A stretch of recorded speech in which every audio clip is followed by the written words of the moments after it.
नमस्कार मंडळी. तर आज आहे क्वार्टरचा फर्स्ट डे आणि पहिल्याच दिवशी मला यांनी फसवून गेले कॅन्टीनला. कारण मी गेले की खूप जादा साहित्य आणणार आहे. त्यांना माहिती होतं त्यामुळे ते मला फसवून गेले आणि गेले ते गेले आणि माझ्यासाठी वेफर्स आणि स्लाईस आणलेत आणि ते पण मला देताना ह्यांचे नखरेच सुरू आहेत. जसे की भाईचे गप प्यायला लागले, गप प्यायला पण देत नाही. उगाच नखरे करत बसतो. जसं की आता पिताना कसा पण आवाज काढणं, हे करणं असं नाही. असा तुमचा पण भाव करतोय की नाही मला कमेंट करून सांगा, की इतकं कंटाळा यावा की स्वतःचं त्याला स्लाईस द्यावा आणि तो समाधानानं प्यावा. असं तुम्हाला पण वाटतंय काय? मला नक्की कमेंट करून सांगा. आणि आज पहिलाच दिवस होता आणि भाईला सुट्टी पण होती.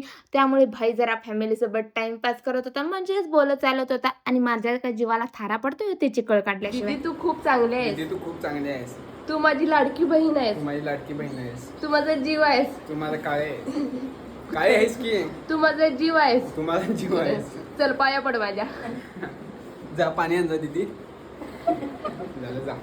हे एवढं का होतं तर फक्त त्याला पाणी आणायला जायचं नव्हतं, त्यामुळे इतक्या पाया पडत होता. नाहीतर माझ्या पाया तो तसा काही पडणारच नसता. आणि इथपर्यंत व्हिडिओ बघताय तर नक्की सबस्क्राईब